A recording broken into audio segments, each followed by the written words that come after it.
Like that is good. Teton, I loved your presentation. I thought it was really, really interesting. You had that point where you talked about how like life almost seems like it can last longer than dead matter. I recall you saying something about that with entropy. I found that a very interesting presentation. Yeah, I was trying to find a parallel between, say, drive and desire. The extension of drive leads into desire.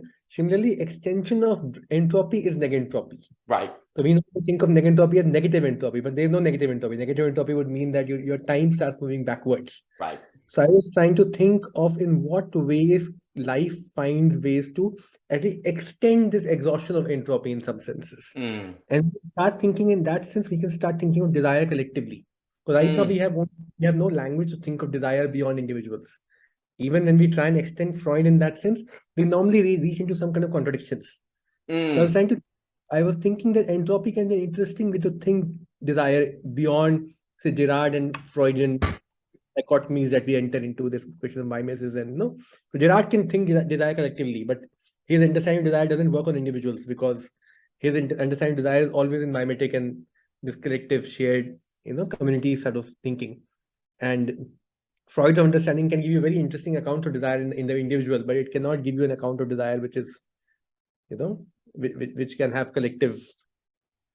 So I was thinking of entropy of a way to think through that kind of a problem No, in that sense. I think it's really interesting because, we have the will to power, we have this notion of desire and drive, but there really is something about what Nietzsche is talking about that's kind of all those things and more. It's like it has a Schopenhauer taste to it. I would argue that Nietzsche's metaphysics is actually quite Schopenhauerian. It's just not pessimistic. And he kind of rejects that. But the idea, Nietzsche's a monist, Schopenhauer's a monist. Some people will say that he's a dualist. He is not. The representation is a manifestation of will to itself. And now for Schopenhauer, will constantly creates representations to itself that kind of tricks it into wanting to keep willing. Whereas for Nietzsche, it's more like the representations of will get in the way sometimes of the full manifestation of will, because then those representation bestow the form of will to itself. So there's something a lot more interesting that's kind of going on. And I like the idea, I've almost wanted to say that Nietzsche's kind of capital W will that's coming out is almost like a capital D dancing, which is perfect for Javier because his presentation on dancing was lovely. And I really enjoyed what he was talking about on the child as timing versus time and the dance. Really well done, Javier. But it's interesting because I almost want to say that the will for Nietzsche, the quote unquote will to power, is almost like a capital D dancing. Looking for a term like the nature of reality has this kind of dancing core to it, but to think of that in terms of necrotophy, this creative act, that seems to even be approaching it a better way because it just doesn't seem to be merely will. It's almost like, I'd be curious what you think of this. The way I understand it, it almost has to manifest as power and will because it's thrown into necessity. Like the lion has to eat gazelle to stay alive. But it's not that it like wants to eat gazelle. It's just it's the situation of necessity. And it's almost like it's the will to be or to become or to manifest, of which, because it is faced with necessity, comes out in the form of quote unquote power. And so it seems like it's deeper than just that. Dimitri, good to see you, sir. Yeah, even my idea, what happens is that a lot of times if you look at these metaphors, dancing, will, even desire, a lot of these metaphors need to be concretized in some Yeah. senses. Because we are using these to mean something that life can actually extend and be creative, but we do not know what is the concrete form in which this kind of creation takes shape. I personally think that entropy can give us some very interesting insights to concretize these. It may happen that entropy becomes another metaphor eventually, and it will at some point. There's no denying that reality. But at least for now, I think at the turn we are standing in our thinking at this time, entropy is a very interesting concept through which we can concretize these metaphors a little further than we know actually at this point of time. That's what I've been trying to think through Nietzsche. Well, Nietzsche was one of the first philosophers which actually got this point of entropy without actually talking about entropy directly, because thermodynamics was not there at that time. Right. But thinkers like Bernard Stiegler were thinking about entropy, at least refer back to Nietzsche for that, not Hegel in that sense. Then the turn from Hegel to Nietzsche is the turn in some senses of thinking about life directly. Hegel had to think about life through dialectics. mm, Nietzsche could do it through will and so on and so forth. So mm, that term essentially has something of the nature, the second law of thermodynamics at stake, mm, where life cannot simply directly go to its own end.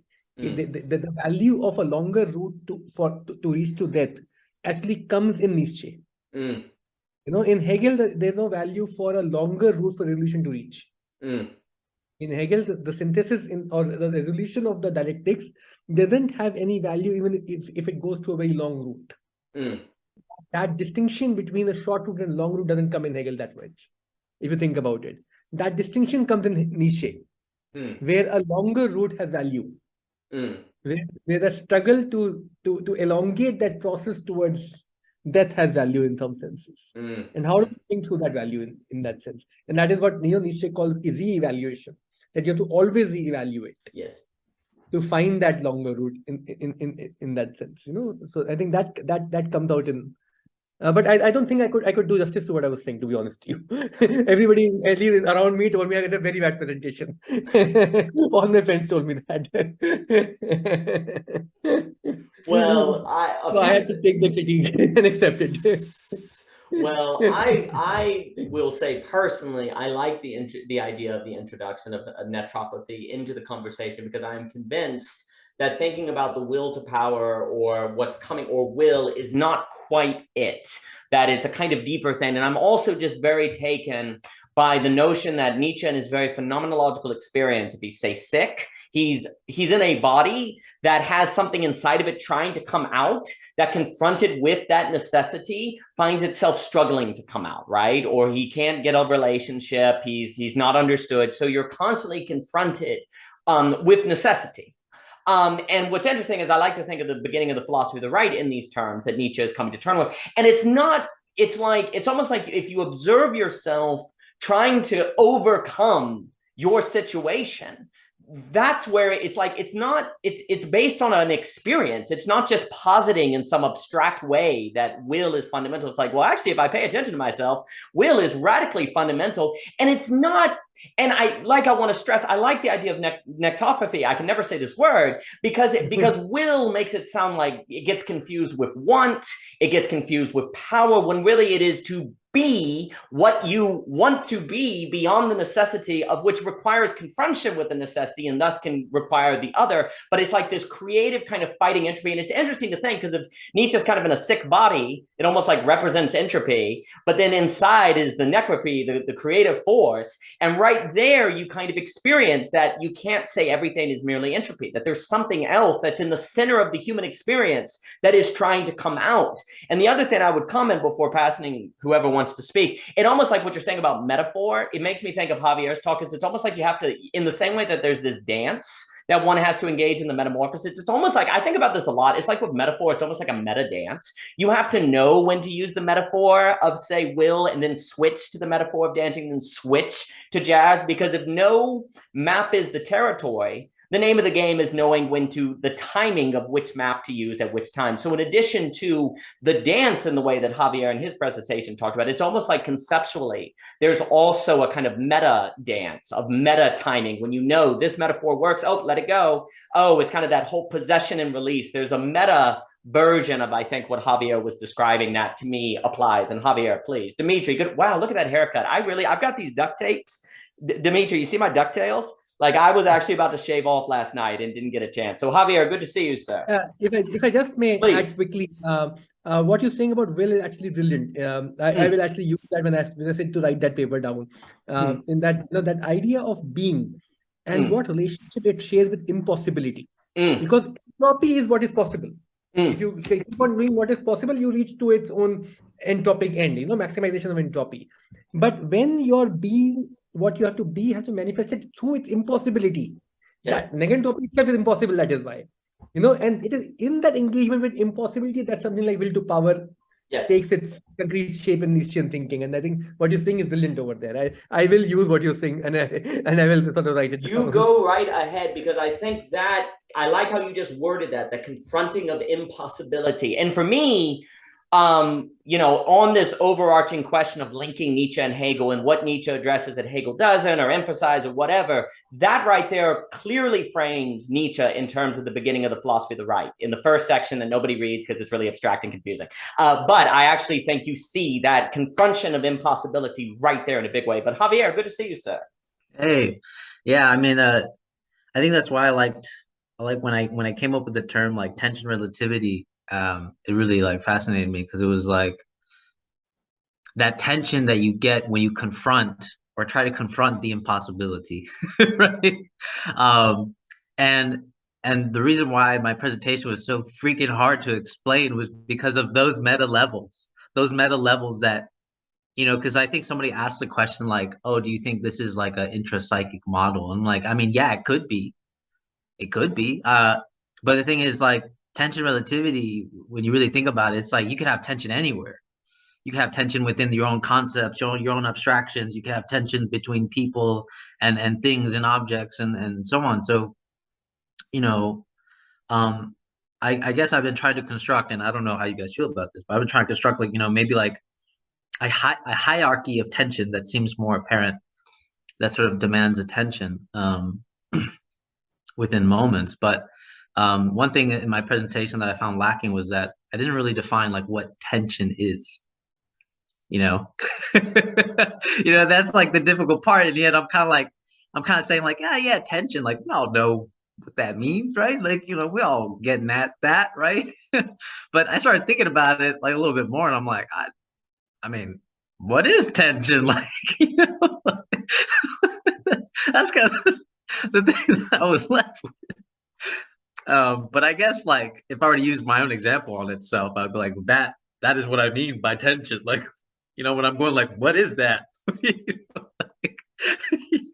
But it's demanding my confrontation. So I guess that's the thing that I put, and it was so difficult to concretize. But yeah, Chetan, if you could, because I missed your presentation, so if you could like, I guess, give me like a quick rundown, or if maybe Daniel could quickly explain. I know, dude, school. I mean, there's literally a video online, Javier. You literally click a link. I pull my headphones out. For frick's sake, Javier. I could review, but I've been talking a lot about how Chetan wants to position Nietzsche. Now, again, I'm, if I'm speaking for Chetan, which I don't mean to do, on the difference between negentropy, which I can never say, Negentropy or whatever. It's like the opposite of entropy, right? Like entropy is the heading toward disorder. Negentropy is the heading toward order. And generally, it's very fruitful to think of the will to power or Nietzsche's will in terms of the Negan stuff, like Walking Dead Negan or something, versus the falling apart, like disorder, and how you have this Mr. Tyler, and how you have this in the human experience. You have these two forces of, say, the entropy, where your causality, but then you have this creativity. Because I always like in O.G. Rose to talk about the difference between causality and creativity, which seem to be kind of different, and how in Nietzsche, and I'm just kind of was talking to Chetan before you got here about the interesting phenomenological experience of being in a sick body, not having relationships, missing the thing, but also having this thing in you that is trying to create and push against. And right there, for Nietzsche's particular life story, it's almost like he's in tension in the same way that you're describing. So I think it kind of fits to what you're saying. And I really like, and Tyler, great to see you, my friend. I really like the idea that I'll just comment and then hand it back if you like, Javier, or anyone. And Dimitri, I loved your presentation on the Spirit Child, because I know how to click videos. I know how to click links and watch videos, unlike Javier, because school is so difficult. I don't know how to do video links anymore. But anyway, it's kind of like this will against impossibility, will of impossibility. It's kind of interesting to think of the term. It's like against impossibility, but it's like will of impossibility versus will for power, because it's like of impossibility, because it's a creative act of taking impossibility and seeing if you can make it possible, exploring, and that strikes like will of. I'll have to think of this now, because will of impossibility kind of sounds like determinate being or the Nietzschean child, where you're confronting impossibility, you're living with impossibility, but you're also saying, well, hold on, let me see if I can play with impossibility or change my relation to impossibility to make it determinate as opposed to an oppressive necessity, as I like to talk about in the paper. So there's something there which, to me, that starts to get a little closer at what the will for power is trying to get at, that I think I tried to bring out of mind, kind of this underlying, this way too long paper now, on this underlying metaphysical schema that I think is in the background of Nietzsche. So anyway, Teton's presentation is great, Javier. If you knew how to click a Vimeo link, you might be able to watch it. I mean, hey, look, I wasn't biased to Chiton. I couldn't do it to like anybody else, okay? So, but you know what? To be fair, Daniel, and I called you out on this, you gave yourself only a one-sentence summary. And I was like, he didn't even talk about bestowing and becoming. I was like, what a humble man. But he gives everybody else like a nice little summary. And then like himself, he's like, yeah, I talk about, think of Nietzsche returning to Plato. Then off to Thomas Wynne. This is going to make people suffer anymore. So, well, thank you for listening to that summary video, Javier. That's so sweet of you. Look at you. But I was actually talking the literal conference videos, not just my summary, but let's take it one step at a time, I guess. We'll start with the summary. Don't want to overload you. So anyone who wants to speak, please. Dimitri, good to see you, sir. Yeah, I like to I would like to work on a project where you interchange Nietzsche's will to power with Jouissance, because I think they would perfectly, like interchanging them would perfectly fit in a very awkward and impossible way. So I want to ask Chetan if you have thought of this in regards to negentropy and the other trophy or whatever. So that's exactly what I've been thinking about, that there is a link between desire and drive, actually. If you look at in Lacan's question of jouissance come because of that impossibility that exists between converting to this extension of drive into desire. It never happens without that link to, and that is why jouissance is that engagement of enjoyment through its impossibility in that sense. That is where this concept of jouissance actually find its roots in Lacanian thinking. It's not, jouissance is not any kind of enjoyment. It's the enjoyment that comes as a very pure excess through its impossible link. If you start thinking in that direction, which is why negentropic thinking actually is, I think, can actually explain a lot of concepts for us which have been at a level of metaphorical, usage in many of these, theoretical thinking. Another one is, for instance, when we start thinking of infinity in Hegel, and that is something I really want to talk about. So when we start thinking of abstraction, so in abstraction, Hegel basically is thinking of an infinity which is like 1 to infinity, and he says. And for Hegel, this movement from abstraction determinacy is a movement from infinity being between two infinite points to infinity between two finite points. So it's not that this movement from infiniteness to finiteness is a movement where all infinity is gone. No, it's a movement of containing that infinity within the tension of finiteness. So there is an infinity between 1 and 2 also, and there are infinite number between 1 and infinity also. They both are infinite. But in Hegel, there is a value in bringing that infinity into 1 and 2, two determinate points. And that is what determinate negation essentially entails within itself. But if you start thinking about this kind of a question, seriously, this kind of a movement of infinity, I think that movement in what you're saying will go through jouissance in Lacanian thinking. When we clearly start thinking about, in what ways does this infinity actually is encountered through our desires? And which is where I think this question of thermodynamics becomes extremely interesting, because, and what is entropy essentially? Entropy is the amount of useful work a system can do in a particular with a particular heat and temperature dynamics. That is what entropy is. As that work is done, a system reaches its equilibrium with its external environment. And once an equilibrium is reached, you're dead. Life can constantly negotiate with its external environment such that it can extend that point that it never reaches that equilibrium completely. it never reaches the perfect balance in its environment completely. It can always maintain that small degree of asymmetry with its surroundings, such that it can continue to release or do that work in some senses. So there is something about these concepts which needs to be thought together, which we haven't, I think, which would be interesting project to embark upon in some senses. And do you think animals have jouissance, since they have this tension, and you were talking about life itself? That's a good one. Do animals have jouissance? Because they don't have a symbolic order. I mean, I don't know a lot about this, but I think animals have two registers, which is the imaginary and the real. But they don't have the symbolic order, for sure. They don't have this dimension of, like, I believe the way Zizek explains it is that you can lie in the symbolic order, but animals can kind of lie and deceive too, like monkeys, for example. But what they cannot do is tell a lie by speaking the truth. So, the famous example by Zizek is, of course, that you say, yeah, all these Jews, they're bankers, they're journalists, and you can statistically prove that maybe in the 20s and 30s in Germany, it was true that a lot of Jews were in those positions of power. But you're telling the truth, but it's actually a lie. You're telling a lie in the guise of truth. And that's kind of like unique to the symbolic order and unique to what humans can communicate.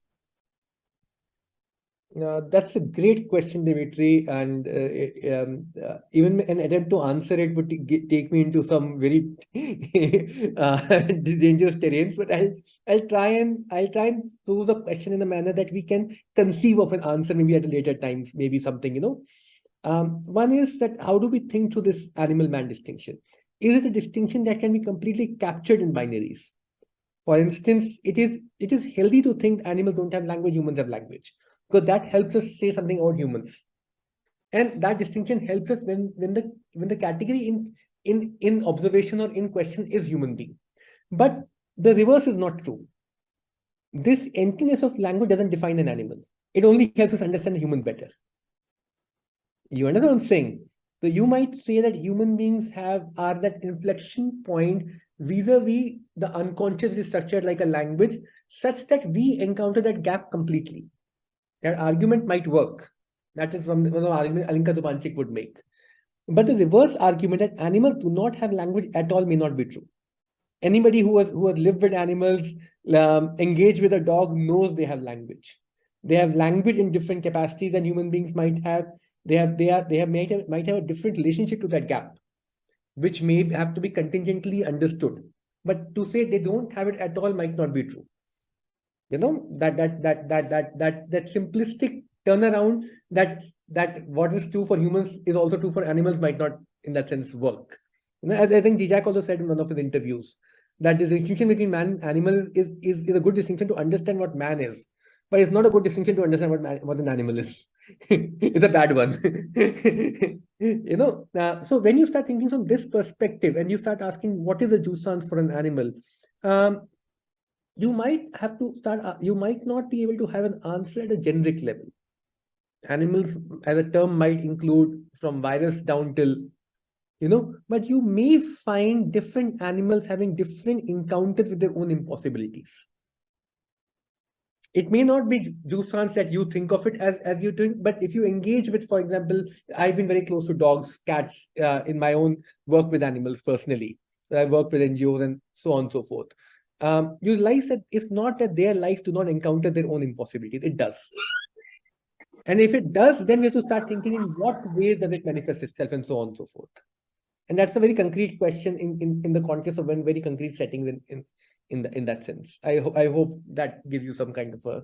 Yeah. I mean, totally. I think what's, the basic procedure by Zizek in Sex and the Failed Absolute is to show you that substance is subject.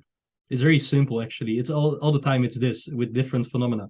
So one of the ways you can do this is by not asking the question, what are we as subject to substance, but what is substance, what is subject to to substance, like to take the view from substance and to look at what subject, because what you're doing here is like you're making a move to undermine substance, and then you can see, okay, that's what the subject is. So in Sex in the Field Absolute, he talks about, I believe it's from Chesterton.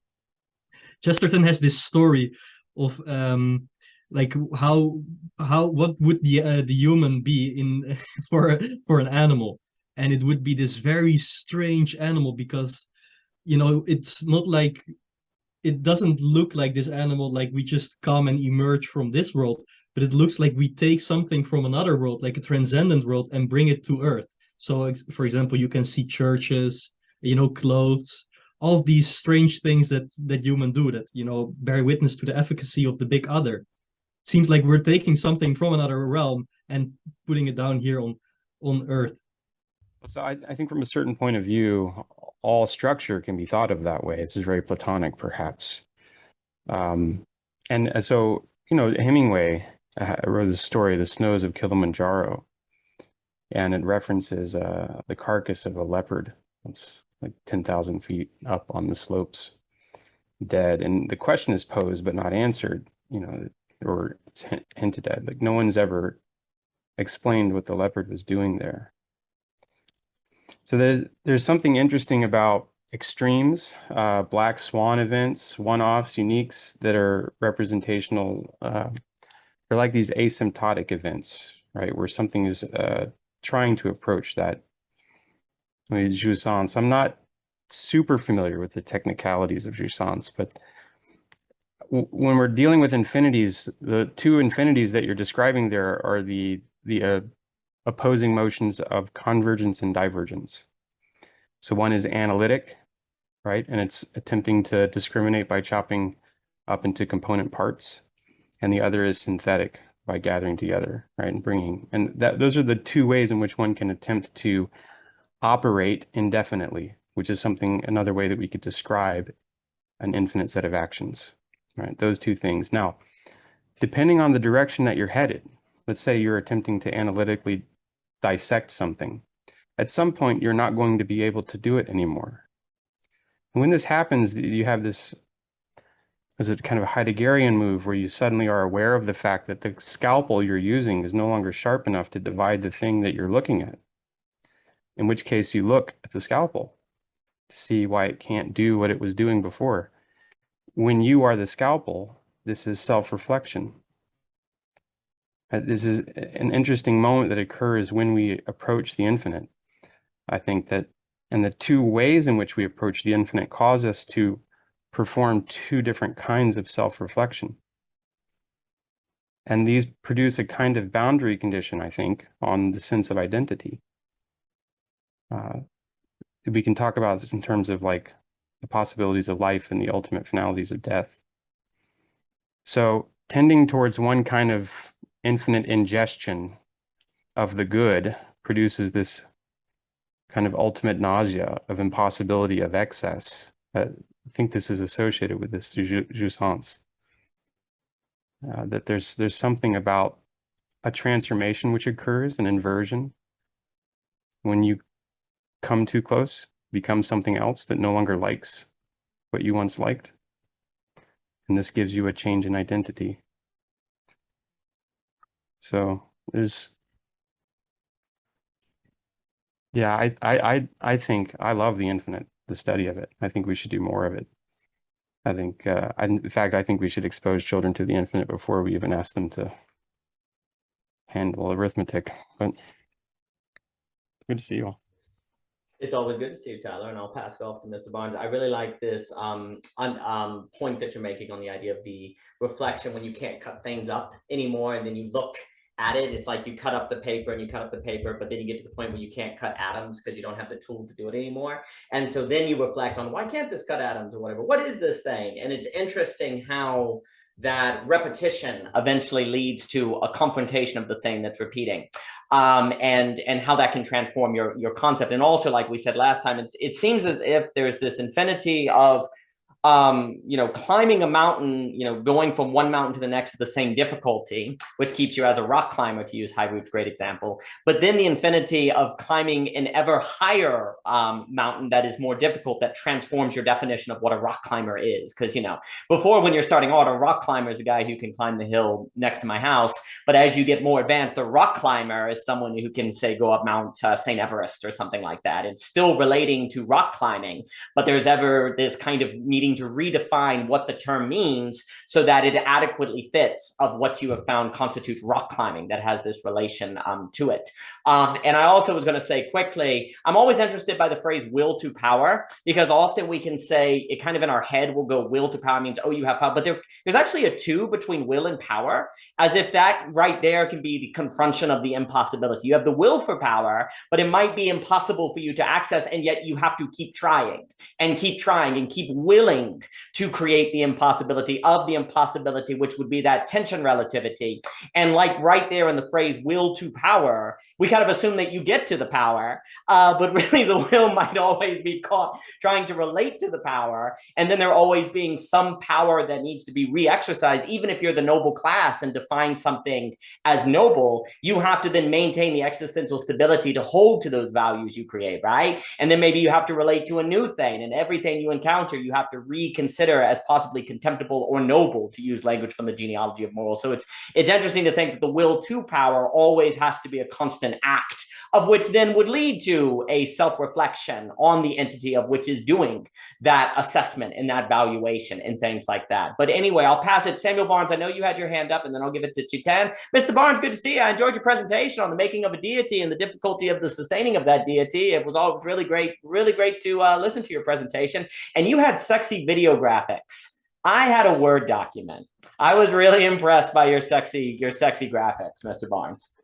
I also had some unexpected fans as well, but, each to their own, I suppose. No, I honestly, speaking about the conference, I thought, to be honest, it seems so silly because everyone's like, maybe I'm a very simple person, but I thought what blew my mind the most about your presentation was just look at Nietzsche, but just take out the numbers. And I was like, oh yeah, that makes it a book. It's not aphorisms. It's literally just like the fact that he put numbers between the paragraphs threw us off for some reason. It's ridiculous. But yeah, I love that part of your presentation. I really enjoyed that.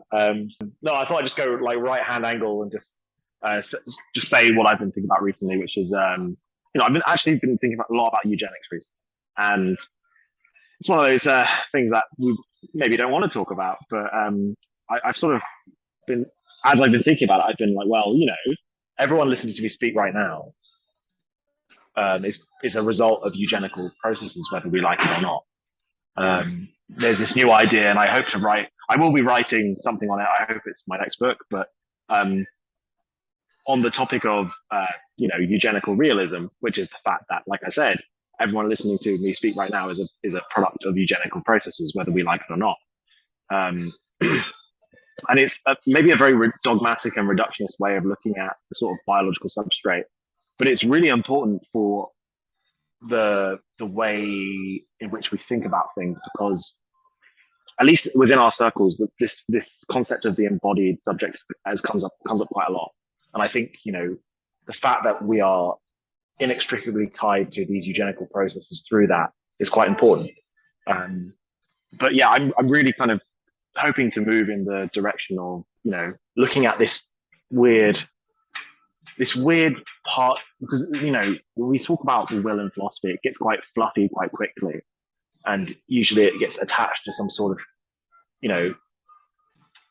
external thing like power, or the will to power, or the will to whatever morality you're trying to propose. But I feel like what's really interesting, and I feel like this is the topic of my next book, is that that will to attention. And attention is really important, and attention seems to be the last thing, and this is happening right now, that capital's finally been able to commoditize. And when all this hullabaloo about social media and stuff, it's all about the commoditization of attention. That's the kind of the final frontier. And interestingly enough, I think sex plays a big part in this, because I think that those eugenical processes that would normally be the telos of attention, I believe, have been hijacked by the global ubiquity of pornography. I'm not sure if any of what I just said makes any sense. I've got loads of notes on it. Like I said, I'm trying to write the next book on that. But I would be very interested to hear what everyone here thinks about that. And if you do speak, I will be stealing your ideas for the book. So but just you're take that honest, as so it's fine. As you totally did. I'll pass it to you, but I just wanted to comment very quickly. First off, you probably know of Alexander Bard does some interesting work on attentionalism. I would suggest that the Future Code trilogy. My favorite of that is The Global Empire, where he'll talk about it. Where Mr. Ebert talks a lot about intentionalism and the commoditization of attention. That might be quite useful. I wanted to comment on the eugenics point. A very good friend of mine, Lorenzo. We had a conversation once on this kind of silent, in the background eugenics that is going on, where people are selecting who they're going to marry, what they're going to like. In certain countries, they don't want to have girls, Down syndrome, these different things that people are kind of passing through. And there's actually quite a lot of eugenics that is still going on. And the argument that is made is you're going to end up in a lot of Nash equilibrium situations, a lot of what we call also rational impasses, because the collective intelligence needs actually these divergent ways of thinking to avoid ending up in rational impasses. And if you if you select everyone out who is divergent in your thinking, that's almost going to, there's kind of this idea, like Gerard will kind of talk about, like technical rationality, where you're we talked about this before, where it feels like rationality dooms you to almost end up in an ever escalating war of biotechnology, nuclear, until we're all screwed or whatever. And Raymond talks about that, who you just spoke to. And I suggest everyone to go listen to Samuel Barnes' conversation with Raymond. And I adore Raymond, Raymond K. Hessel.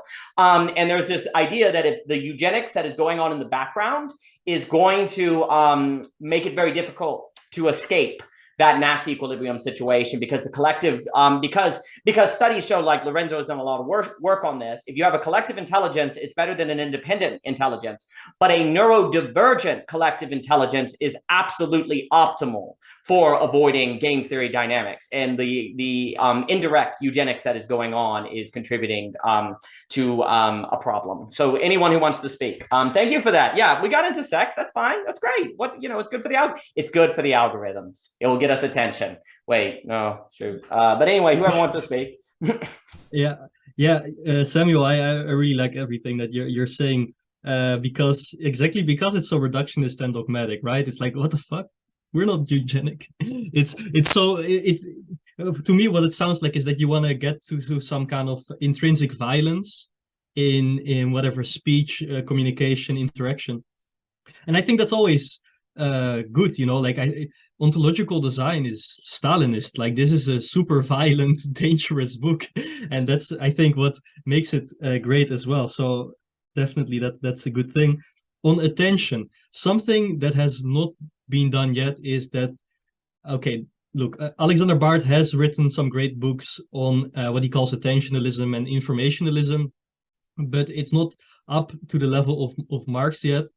So this still has to be done. And I think, Marx obviously has the best main analysis of the self-circulation of capital in its self-revolutionizing movement. Of course, when it gets down to the specifics, like labor theory of value, it gets little bit more iffy.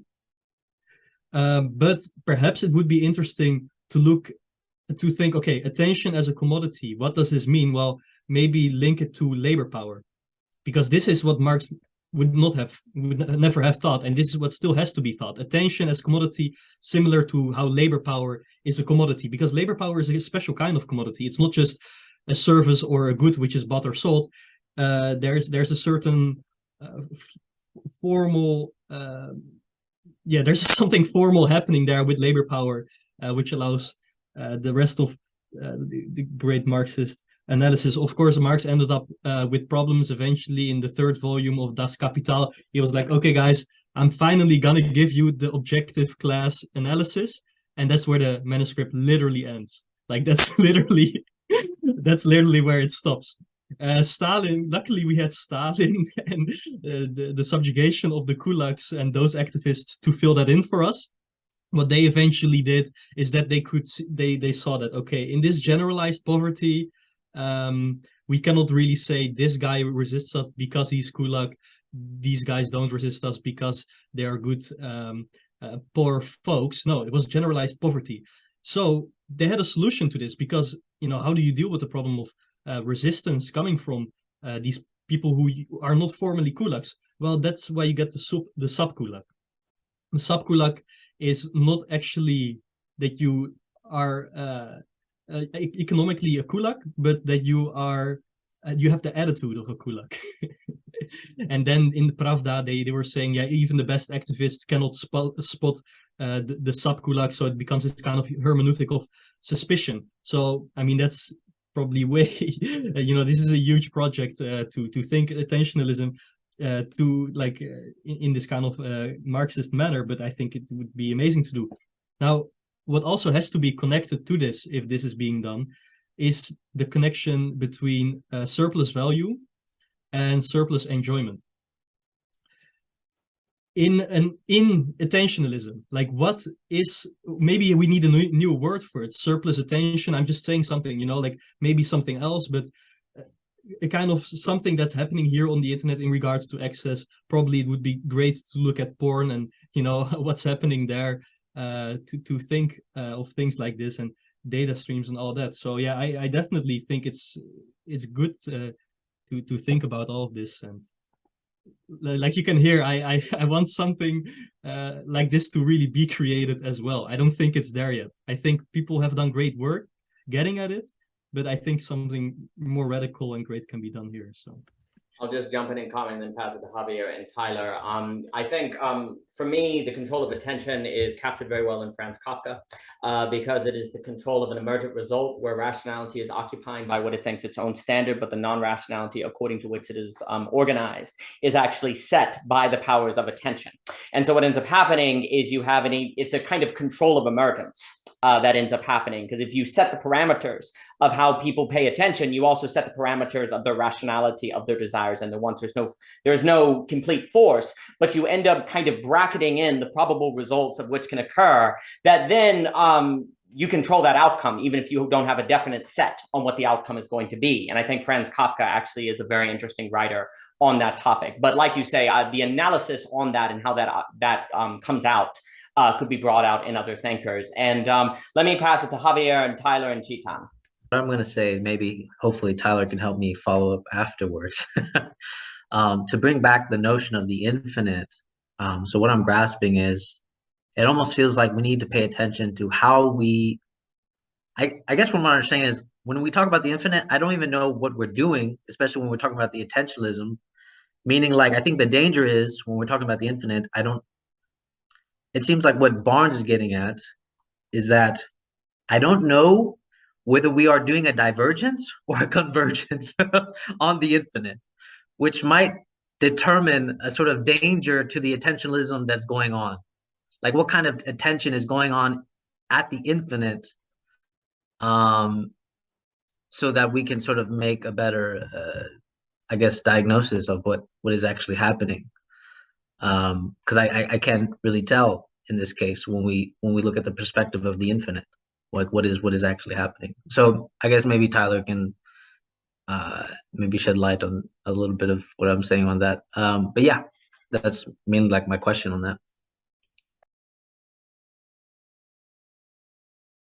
All right, I'm gonna try to stitch a bunch of it together.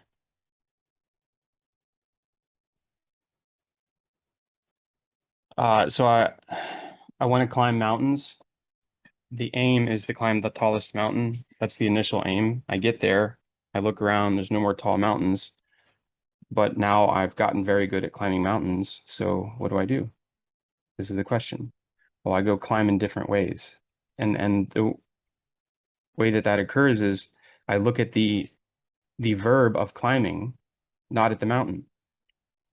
Right? It's no longer about the mountain. I shift from structure to operation. So it was once an operation acting on a structure. And now I have that self-reflective moment where the thing that was doing the climbing is now changing context. All right, so I'm gonna tie this to eugenics. So I have a problem with just even the label of eugenics or the idea of it.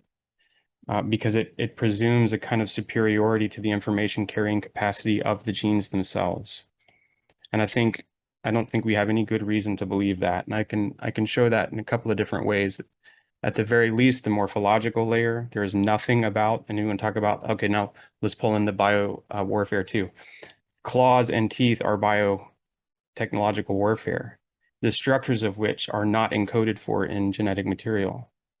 It's not present there. It isn't found in the sequence of amino acids. Those only construct the proteins.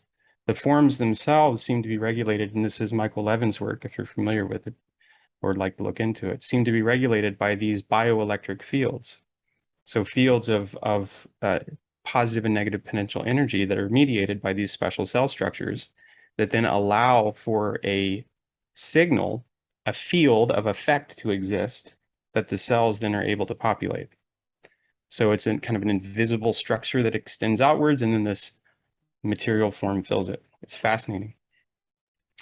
In any case, the capacity for an organism to regulate itself in an environment is dictated by these enormously profound hyperdimensional interrelationships between its structure, which are not carried by genes. All right, the decisions that we seem to make, here's another one.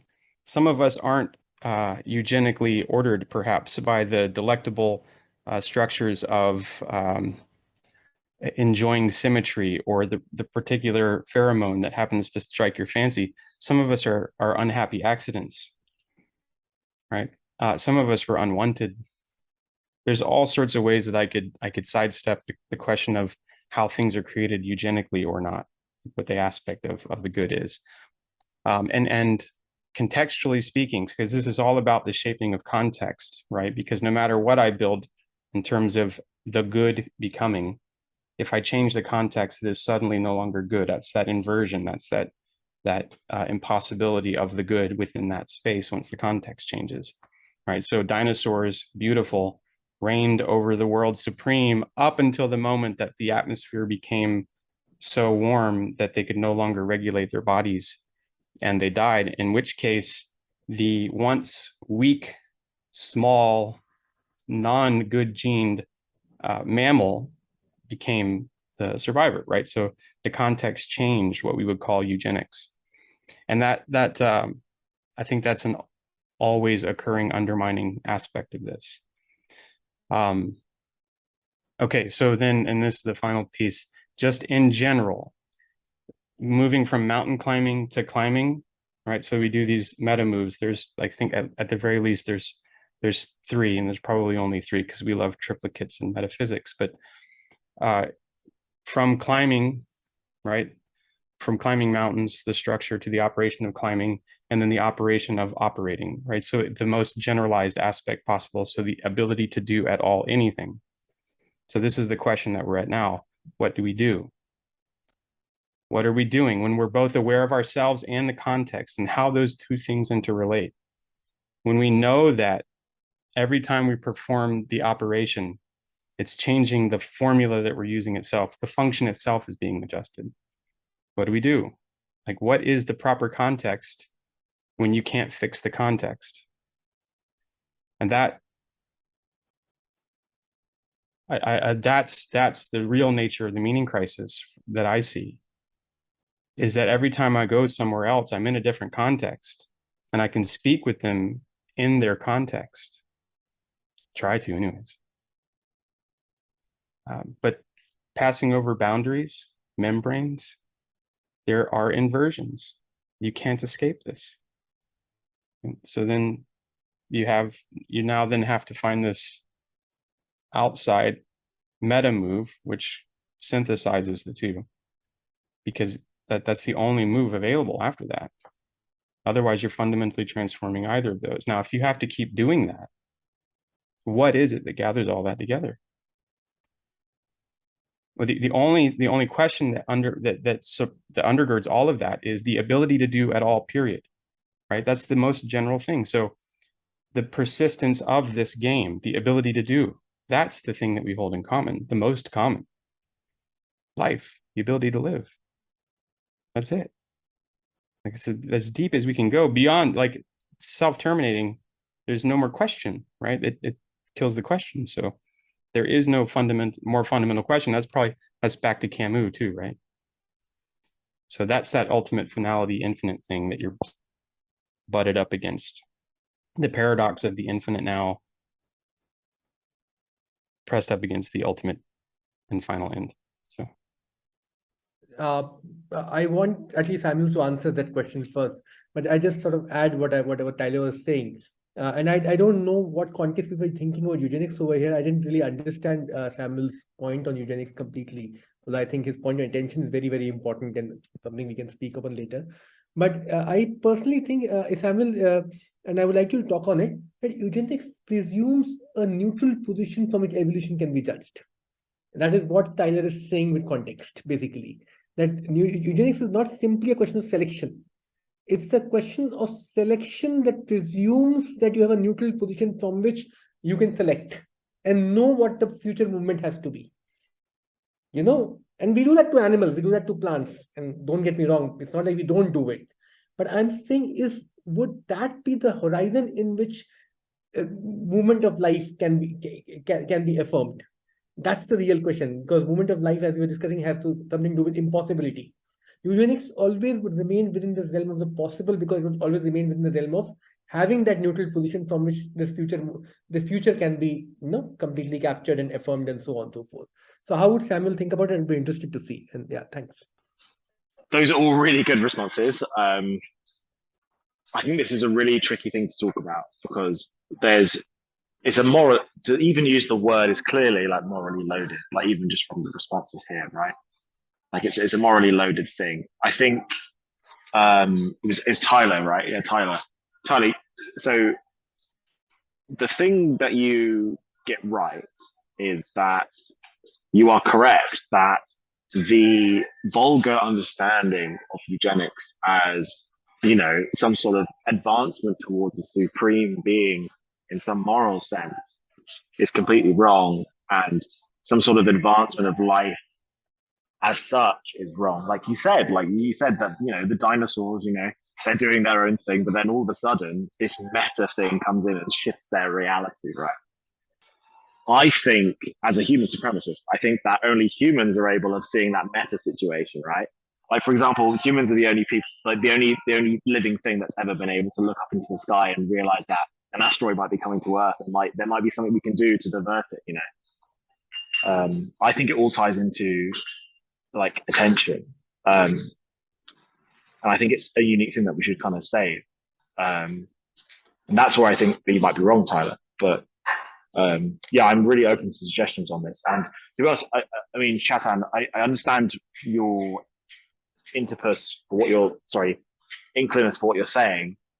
That, well, if we're talking about eugenics, what about meaning of life and all that sort of interesting stuff? But I'm always kind of not really talking about that in a way. I hope that makes sense, guys. Few things. So, Mr. Barnes, like when you do the subtitle of anti-philosophy and you're going for like that sexy, like it's really good for marketing, eugenics, bam, that is how you get attention. So very nice. A few things. I've learned that sex sells, so that's the plan for the Yeah, you've learned how to get attention. So it really works out, right? Well, there's a few angles to take this. So first off, one, you have the notion that humans tend to select human genes over, say, dolphin genes, right? So isn't that a kind of eugenics of human beings to human beings, right? So there's a kind of, I think there's a distinction, Mr. Barnes, between eugenics and gene selection. Arguably, all society has mechanisms of selecting certain genes as superior to others, because people, say, who are really good at maybe being CEOs of companies make a lot more money than people, say, who have the genes to be really good at, say, working in a factory or something, right? So there are kind of incentives of which tend to favor certain personality or persons over others, right? Arguably, society has to have a sort of selection mechanism. But of course, then we get into the question of to what degree is being a CEO a matter of genes or hard work and all that fun stuff. And, something they seem to see is that it's really good to, say, be a sociopath to be a CEO of a company, because you're not as emotionally bothered by problems. So there's a sense in which the position of CEO indirectly selects for the personality type of sociopath, right? So, but is that eugenics? In a sense, it's eugenics, but it's not a plan. You see, usually like the word eugenics, it's eugenic-ish, but it's eugenics can have a set context and a goal, and that always runs into the problem that everyone's saying. And actually with Lorenzo, precisely the point. So for example, there's a great book.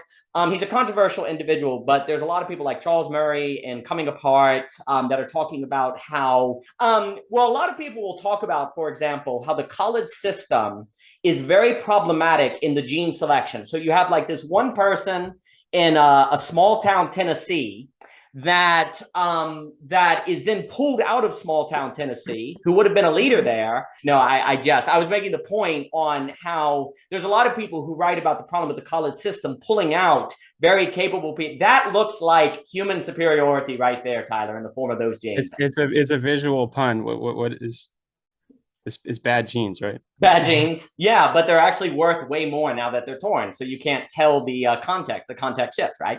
So there's a lot of people like Charles Murray, I think Robert Putnam, a lot of sociologists who will warn that the college system has pulled very capable people out of small towns, brought them to say Princeton, Harvard, Duke, wherever, and then they tend to get married with people in those areas and never go back. So you have this brain drain, you have this pulling of genes, and then those people tend to be the ones who end up in government, end up in business, and so on and so forth. The problem with that is that means you have a particular type of person who ends up setting the terms of your society, what is valuable, and so on and so forth. And the whole point of Lorenzo and like the work that what you see is that ends up doing is creates a lot of suboptimal results in mass equilibrium, because you don't have people in government say who's a trucker, who could have warned you about the supply chain stuff. You don't have people who are in positions of power that work with their hands, who have, say, that body knowledge. So you get a particular type of genetic makeup range that ends up in positions of power because of social selection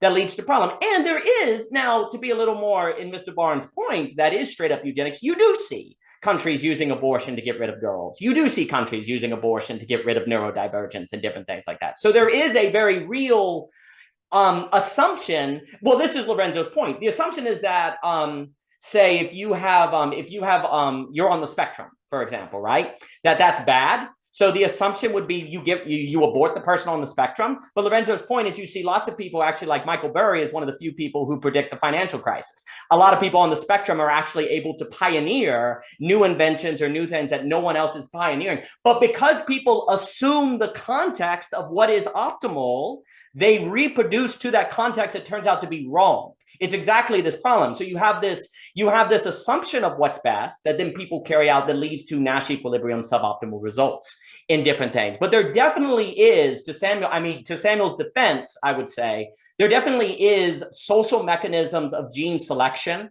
that a lot of sociologists write on. And you do have a unfortunate in the background eugenics that is operating and also the last thing I'll say is if you increasingly move into the Fukuyama bioengineering, maybe transhumanism. I really like that presentation on hyperhumanism. I thought that was really good in the Nietzsche conference.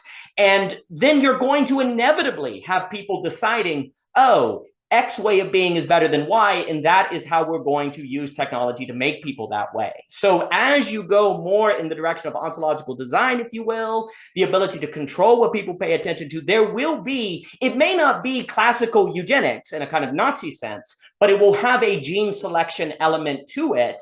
And then Lorenzo's whole point that's so good, in my opinion, is that's probably going to lead to a lot of suboptimal results, precisely because you're assuming the context that you want to optimize to, and you don't know that. That it's like Hegel's like, you have to tarry with the now, not plan the future. What's going on is a lot of stuff is happening where people are assuming the best, most optimal human being for the future, the best and most optimal mental abilities. And that's where we're going to be in huge, huge trouble.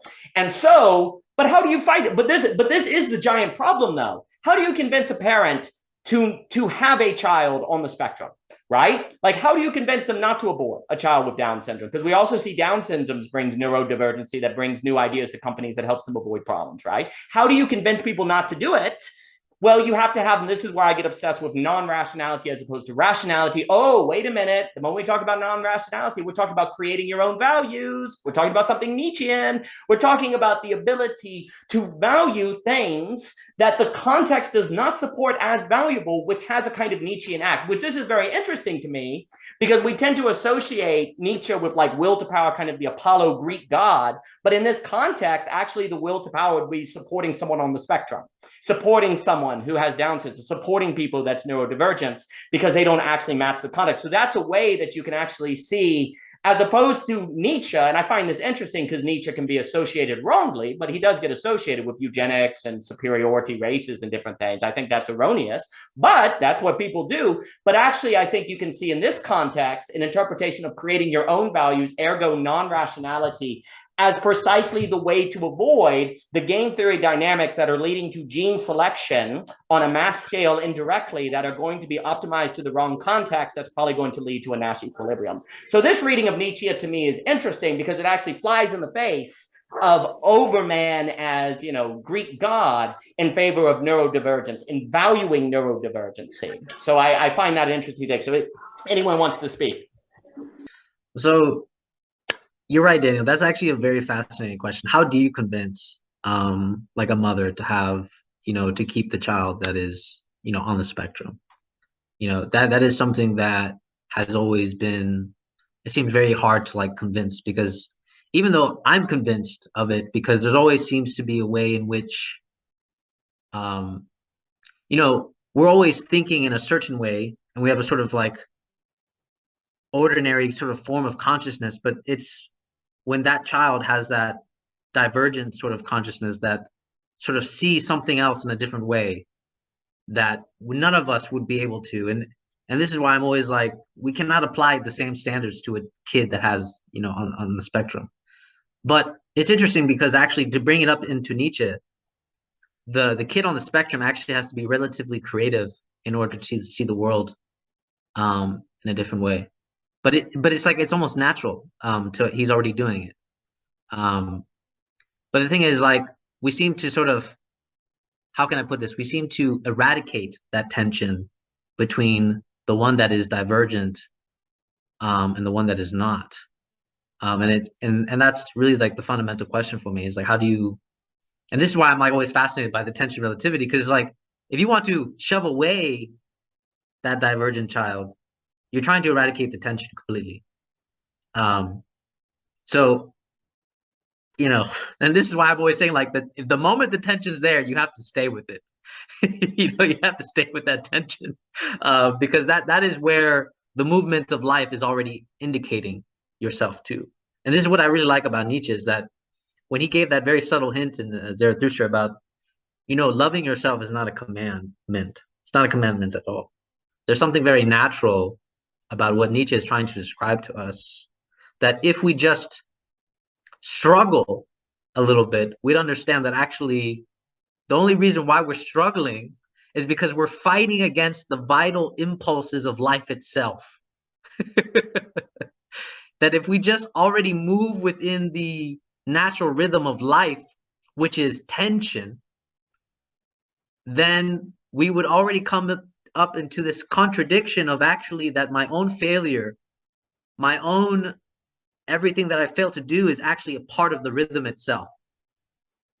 You know? And this is why he talks about the overman has to fail at the end. That when I create a value, it has to fail at the end. That when I do an improv and I make a mistake, it becomes a part of the improv. But it's when we sort of don't laugh at it that we take it too seriously. I think that's like the interesting part of it, is that Nietzsche's almost like asking us to laugh at, you know, us making a mistake, you know, and yet we take that mistake so seriously and we try to avoid that mistake. So we're trying to eradicate that tension. But yeah, I think, you know, Iqbal actually makes a very good point in his reformation of Islam, where he talks about, you know, all the prophets by psychological terms, they would be called like psychotics and paranoid schizophrenics and stuff like that. You know, by you know, traditional psychology. Yet these were the people that actually were able to create new religions, basically. And so it shows you that actually, if we don't have some type of paranoid schizophrenia or some type of schizophrenia, that actually we wouldn't be able to have religions. You know, so yeah, I think it really does make a case. But yeah, I'm very fascinated by the question about how do we convince people to sort of stay within that realm and not eradicate the tension of divergence and spectrum, because that does seem like a more difficult task. Well, I'll pass it to Chitan. This is where I think Deleuze was in the right on the notion of the importance of, say, he'll talk about schizoanalysis, schizopolitics, and the notion of not being captured. And I think this is where the neurodivergent stuff on that is actually quite valuable. As I've said a million times before, I just wish that Deleuze didn't throw out epistemologies of representation and difference and repetition, but that's an entirely different subject. But this is where Deleuze did, I think, intuit a sort of idea that if you don't have a valuing of ways of thinking that are divergent, well, then rationality almost has and this is David Hume as well, it can have an oppressive sort of function.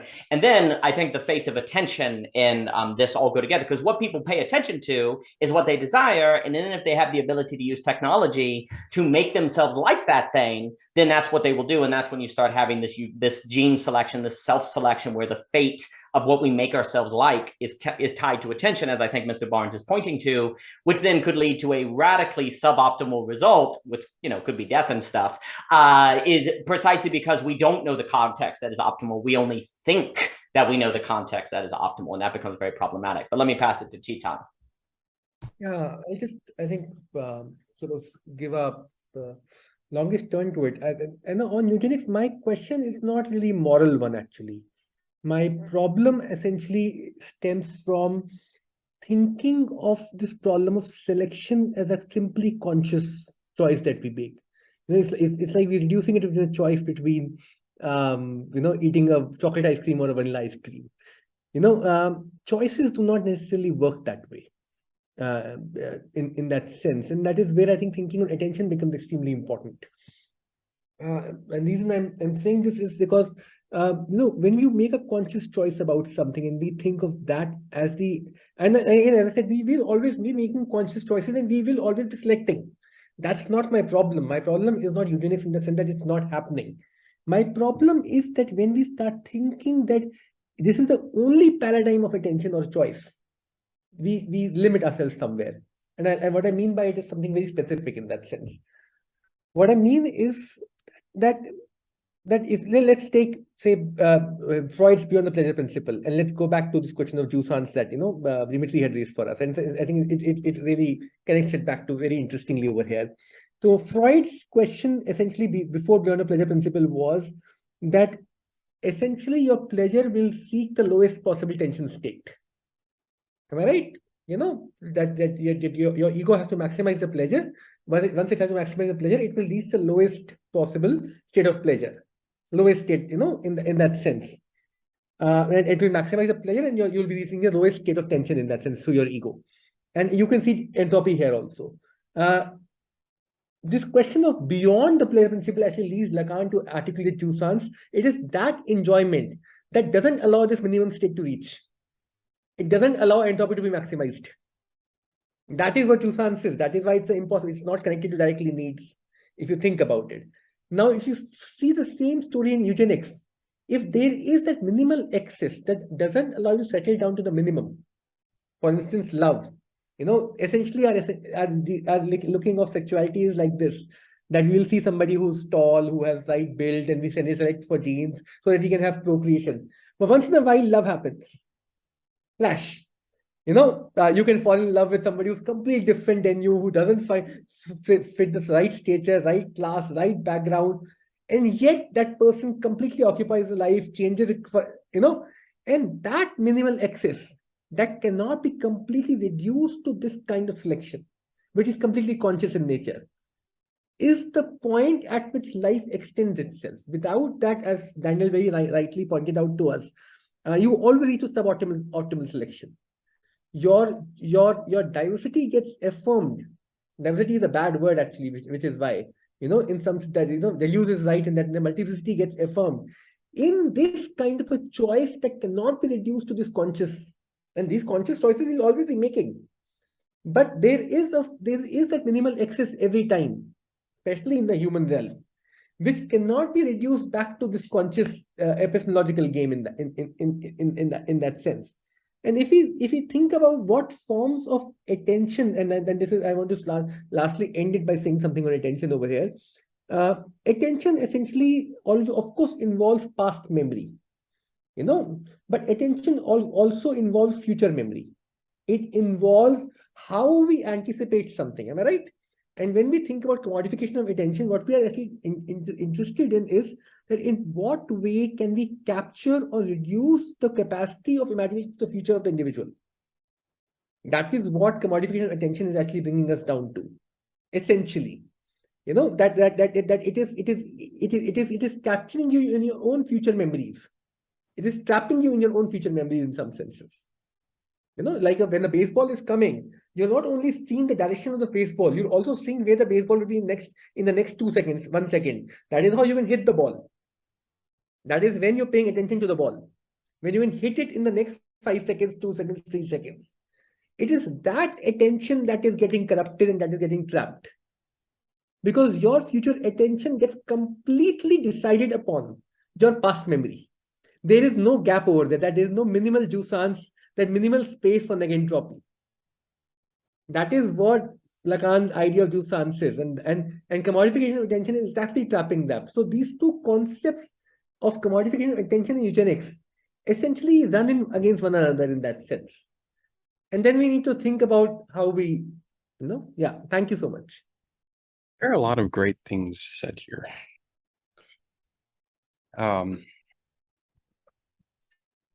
Yeah, so I would say in general, anytime you have an unpredictable phenomenon, it's likely that you're dealing with the intermixture of several different generator functions. So underlying, it's not a singular thing, but it's more than one thing interacting. At the very least two. And you can, the Lorentz attractors butterfly image, you can kind of imagine that. So we can point to abstractly these sets of tendencies that we ascribe to this genes acting on survival, which is these ways in which we interrelate. And I'm happy to kind of circumscribe that as a ambiguous generator function of some sort that's acting in a way. But there's this other, for sure, right? There's this other set of generator functions, or generator function, at the least of which must be one, which is interacting with that field. Right? And those two things together produce this very complex set of patterns with regards to the nature of how we are deciding to experience this. And that comes down to this question of, if I love a thing, like let's say I love a particular note, and it's not turned on right now. I love a particular note. I play it once, I hear it, I love it, so I play it again, right? If I just keep playing that and then play it more and faster, eventually I get to a new baseline where there's no note. It's just a pure tone, and I'm at a new fundamental state of being, and there's no difference. There's no anything. So I have to have a new note, right? So the capacity for that multiplicity to continue to occur, for the existence of experience to occur at all, which is the ability to differentiate between past, present, and future, relies upon this fundamental phenomenon. And so that question is going to always be bounded by questions of time, questions of how do I sequence these events, these multiplicities of notes that keep proliferating on top of each other, such that, and is bounded by not the ultimate repetition in an infinite form of the one thing that I like, and not the never repeating, always forgetting, novelty, which prevents me from even recognizing that I like a thing. So there's no discriminant function at all. But the two of those things together acting give me an upper and a lower bound, right? It's not a zero and it's not an infinite. It's a lifetime, which is kind of built out of the mists of obscurity of youth, where I can't find my zero. I have no idea where it came from or if it were even true. I'm just here. And I don't know exactly how long it's been, but there's a calendar that helps me. And I believe it, I think. And people tell me I'll die one day, and I believe them. But I don't know how long it is. So that gives me some boundary condition on deciding how and where I put things in that box, in that container. Now, I know that there is in this reality a continually shifting, ever expanding, contextually redefining aspect of experience, which is why I think people question about life after death. That is what our experience is continually reformulating boundary breaking conditions, the greatest of which is that. So, and life before birth, that too, equally weird. Guys, gotta run. Really appreciate it. You're beautiful, Tyler. I really like what you just said. You're a beautiful soul. You have a wonderful day. I love you. Thank you. And I'll pass it to Dimitri. And I have to travel this afternoon, but please, if anyone has last things to say, we'll go through. I really like what you said, Chetan. I really appreciated that. Let me give it to Dimitri. Do you have your cat, Javier? Is that your cat? Oh man, that's a boundary except. Oh my gosh, it is adorable. Look at the cat. That is a boundary transcendence if anything was. Let's yeah, that's what we need to be selecting for. Cats like that. Anyway, Dimitri. Yeah, attention as commodity. Well, we have to be careful here because Marx never said work is a commodity. He never said labor is a commodity.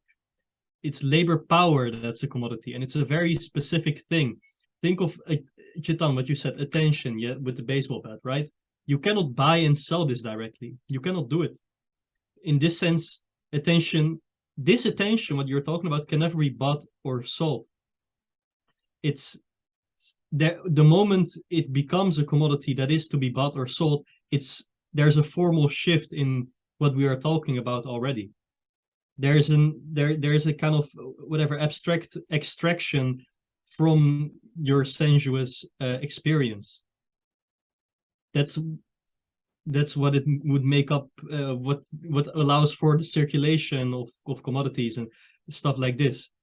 So when it comes down to the predetermination of attention, or it's being overdetermined by an algorithm, yes, this is a huge topic as well, and this is also something to be careful with.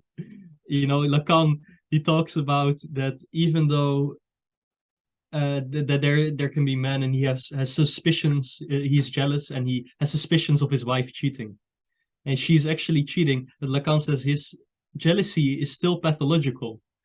So let's say the symbolic big other of the real algorithm can still be wrongly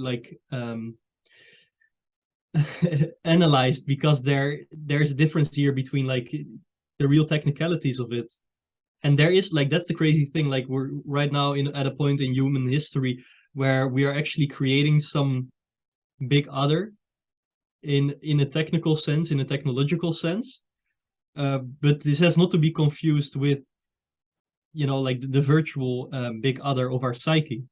And of course there's so many people on the internet who have all kinds of programs. They buy VPNs, they do everything in their power to lock their own computer up because they're scared of that someone is listening to them. And this is pathological. This is pathological. Of course it's still kind of happening in some sense, but I think this has to be taken into account when we talk about this analysis of the big other in regards to technology and attention. You brought in a question, very excellent point about labor in Marx, actually. And the reason Marx sort of centered upon labor was, if we remember that discussion clearly, was because labor allowed that system of capital to become completely self-referential. Essentially, the distinction between bourgeois and proletariat is an extension of master and slave in Hegel.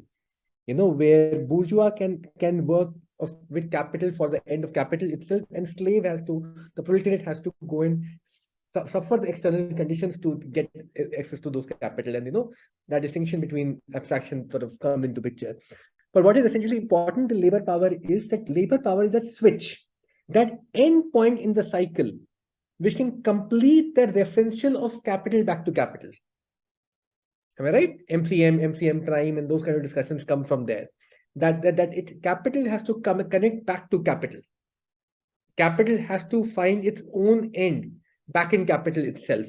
The point at which Marx needs to be rethought, or at least extended, is that Marx thought of this only in the context of production.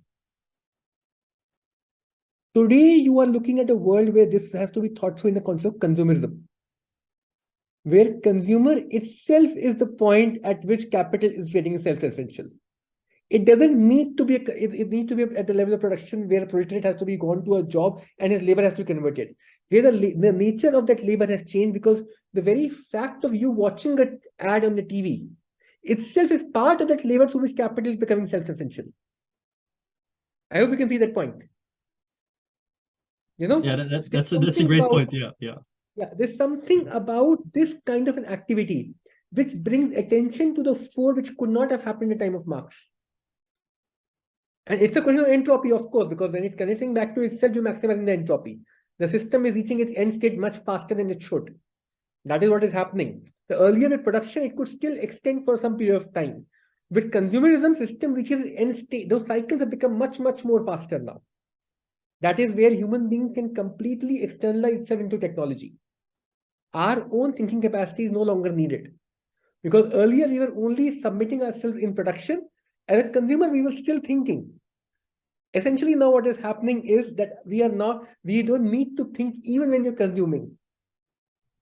That process can be made automatic also.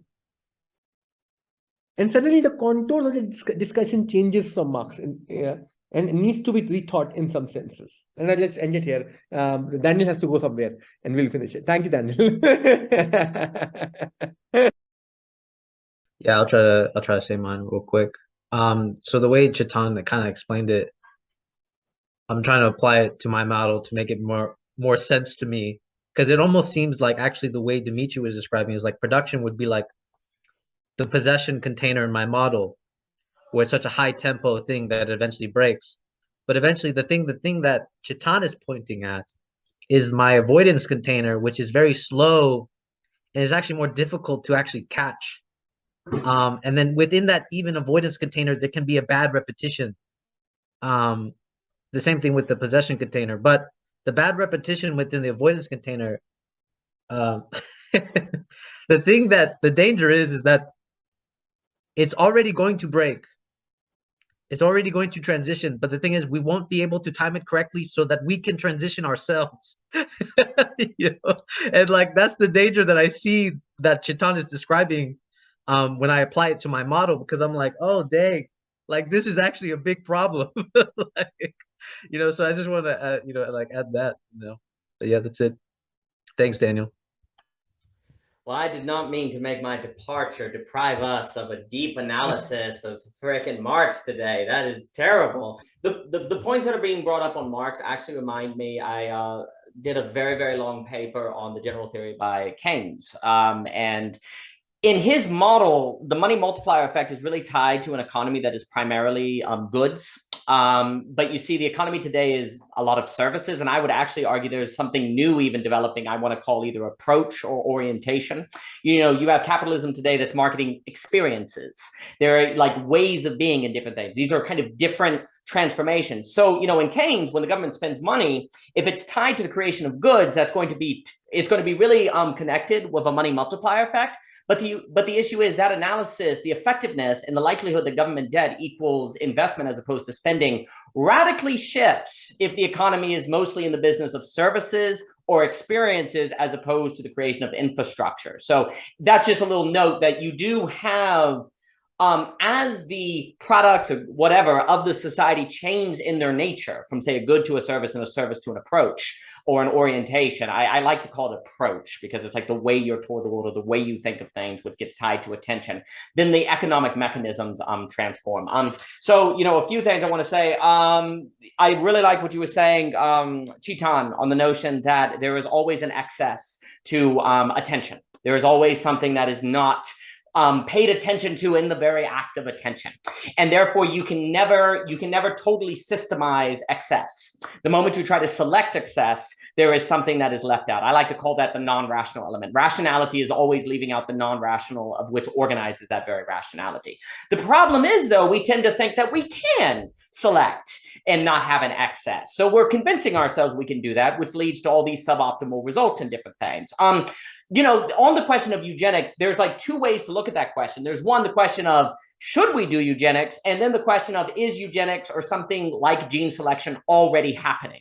And I think what Mr. Barnes is getting at, or Mr. Murray, you know, he wrote that book in 2012, was getting at is that you already right now have processes of gene selection. And for what's very interesting is Mr. Murray was very concerned that you'd have class splitting and wealth inequality that would lead to popularism and appeal to a strong man, precisely because you have people, like you see people who are married, who go to college tend to have a much higher likelihood of staying married, where people that don't go to college are less likely to stay married. And marriage has a big impact on how the family develops, how the economy works, and that starts creating these splittings of society. So you do already have a kind of structure of gene selection going on. And I think what Mr. Barnes is getting at is kind of the question of, you know, we need to acknowledge that and then ask the question of, do we want that? Do we not want that? Because if you have these biogenetic technologies that are in fact coming, I think he's also speaking in the context of Raymond's work and Fukuyama's book and the transhumanist book,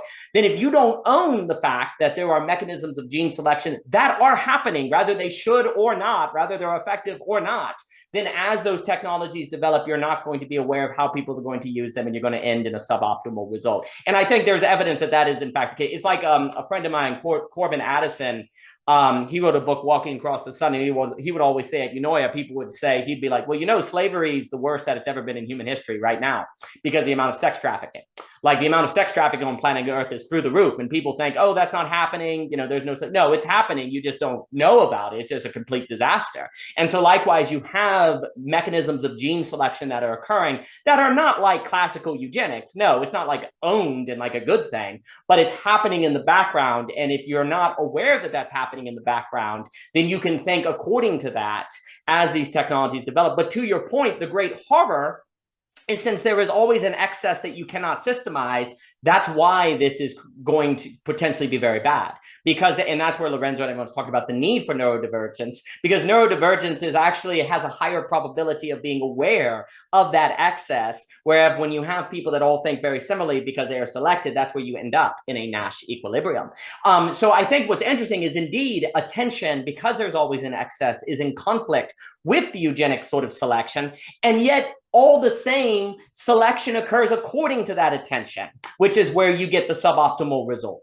Because people don't realize the nature of consciousness. They don't realize that autonomous rationality, as I like to call it, which would be, you could say, an attention or thinking that doesn't have an access, that doesn't have a non-rational component. That is impossible. It is impossible to have a rationality that is purely autonomous, or to have an attention that doesn't have an access. But we think it's not.